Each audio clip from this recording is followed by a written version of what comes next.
চলছে ফুটবলের বাজারে খ্যাতির বিড়ম্বনা। এমন একটা খারাপ সময় যায়, সেটা শুধু ফুটবলে না, যে কোনো অ্যাথলেটের ক্ষেত্রেই অনেক তারকা প্লেয়ারও অনেক বিড়ম্বনায় পড়ে। তো আজকে ফুটবলের বাজারের বর্তমানে কিছু তারকার খ্যাতির যে বিড়ম্বনাটা চলছে সেটা নিয়ে আলোচনা করব। মৌসুম শেষ না হতেই অ্যাস্টন ভিলা ছাড়ার ঘোষণা দিয়েছেন এমিলিয়ানো মার্টিনেজ।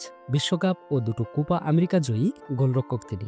বড় ক্লাব তাকে দলে নিবে এই বিশ্বাস ছিল তার। এমনকি বার্সেলোনা যাওয়ার স্বপ্ন দেখছিলেন তিনি। অথচ গ্রীষ্মকালীন দল বদলের দরজা 1 মাস খুললেও বার্সা তো দূরে থাক, চ্যাম্পিয়ন্স লিগ খেলা কোনো দলের পথও খুলেননি তার জন্য। ম্যানচেস্টার ইউনাইটেড তাকে দলে নিতে চায়, এমিও রেড ডেভিলসের শিবিরে যেতে আগ্রহী।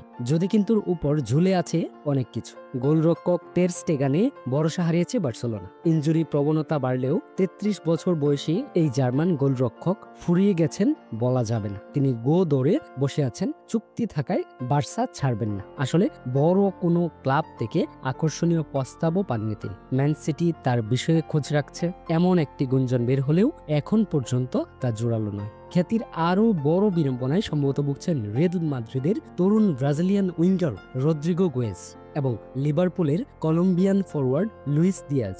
দুজনেই চ্যাম্পিয়ন ফুটবলার, এতে কোনো সন্দেহ নেই। তাদের কিনতে চাওয়া ক্লাবেরও অভাব নেই।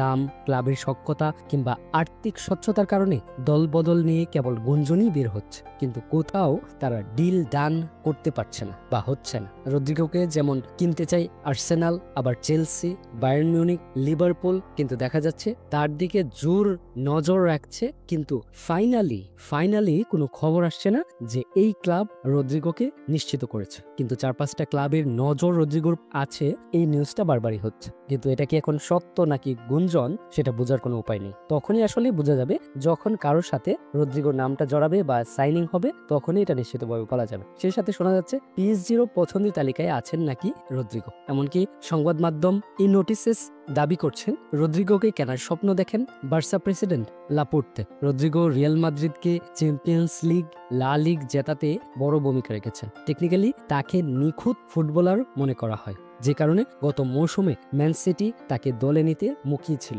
কিন্তু সিটিজেনরা শীতকালীন মৌসুমে ওমর মারমাউইসকে কেনার ওই লড়াই থেকে সরে এসেছেন। ওদিকে আর্সেনাল ননি মাদুইকে ও ভিক্টর ইয়োকেরেসকে কেনার কথা এগিয়ে রাখায় রদ্রিগোকে নিয়ে ব্যাকফুটে চলে গেছে। বায়ার্ন আবার 100 মিলিয়ন ইউরো দিয়ে কেনার সাহস দেখাতে পারছে না। দামের কারণে বায়ার্ন লুইস দিয়াজের ডিলও ব্যাকফুটে আছে। তাদের 65 মিলিয়ন ইউরোর প্রস্তাব নাকচ করে দিয়েছে লিভারপুল। দিয়াজের পছন্দ ক্যাপনো, কিন্তু বার্সা স্টেগান, আরাহো, ক্রিস্টেনসেনদের বিক্রি করতে না পারলে আর্থিক ভারসাম্যের কারণে নিবন্ধন করানো নিয়ে শঙ্কা পড়ে যাবে। ভিক্টর ওসিমহেন আরেক উদাহরণ। 2 মৌসুম আগে তাকে 150 থেকে 180 মিলিয়নে চেলসি, পিএসজি, মেনুর মতো ক্লাব কিনতে চেয়েছিল। ওসিমহেন নাপোলি ছাড়েননি। গত মৌসুমে আবার তিনি দল ছাড়তে উঠে পড়ে লাগলেও নেপোলির সঙ্গে সমঝোতা হয়নি। ইউরোপের শীর্ষ লিগের দলবদলের দরজা বন্ধ হওয়ার তিনি দাঁড়ে গালাতাসারাইতে যোগ দেন। এবার মাত্র 30 মিলিয়নে গালাতাসারাইয়ের কিনে নিয়েছে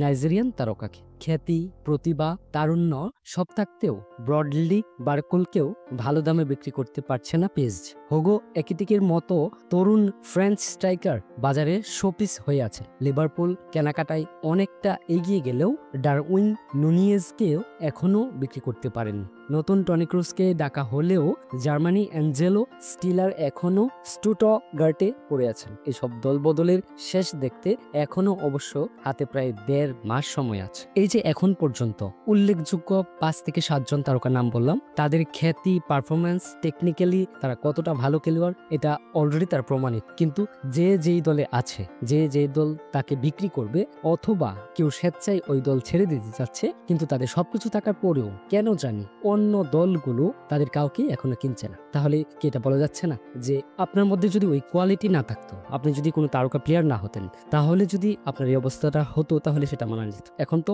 এত সবকিছু থাকার পরেও ওই প্লেয়ারগুলো বিক্রি হচ্ছে না ক্লাবগুলোতে, তাহলে কি আপনি বলতে পারেন না যে আপনার ওই খ্যাতিরই বিড়ম্বনায় পড়েছেন? এখন একজন প্লেয়ার এত খ্যাতি থাকার পরে না পারছে কোথাও কম দামে যেতে, আবার কেউ কোনো ক্লাব ওই প্লেয়ারটাকে যে দাম দিয়ে কিনতে হয় ওই ওজনটা নিতে পারছে না, আবার কোনো ক্লাব তাকে কিনতে চাইলে ওই প্লেয়ারের ওই ক্লাবটা পছন্দ হচ্ছে না, ওই প্লেয়ার প্লেয়ারকে নেওয়ার মতো ওই ক্লাবের সামর্থ্য আছে কিনা সেটাও যাচাই করতে হচ্ছে। অনেকের মধ্যে সেই ভারসাম্যটাও হচ্ছে না। সব মিলিয়ে একটা কথাই বলা যায়, এক কথায় নির্বাক্যে বলা যায় যে এটা হচ্ছে খ্যাতির বিড়ম্বনা। আজকে একটা ছোটখাটো প্লেয়ার হলে যে কোনো ক্লাবও কিনতে সাহস পায় এবং একটা প্লেয়ারও নির্দ্বিধায় ওই ক্লাবে চলে যায়। তাহলে বর্তমান লিগ ফুটবলে কেন এই খ্যাতির বিড়ম্বনা চলছে এটা এখনো অনেকেরই বোধগম্য নয়। আশা করছি খুব দ্রুতই এই তারকা প্লেয়ারদের যে খ্যাতির বিড়ম্বনা চলছে এটা দূর হবে। আর প্রত্যেকটা ফুটবল প্রেমী চায় এই তারকা প্লেয়াররা কোনো না কোনো দলে খেলায়, বা প্রত্যেকটা তারকার তাদের যে নিজস্ব ফ্যান আছে তারাও চায় তাদের প্রিয় খেলোয়াড় কোনো না কোনো দলের হয়ে মাঠ মাতা, সেই প্রত্যাশা থাকবে। ধন্যবাদ সবাইকে, আজকের মতো এখানে শেষ। দেখা হবে নতুন কোনো ভিডিওতে।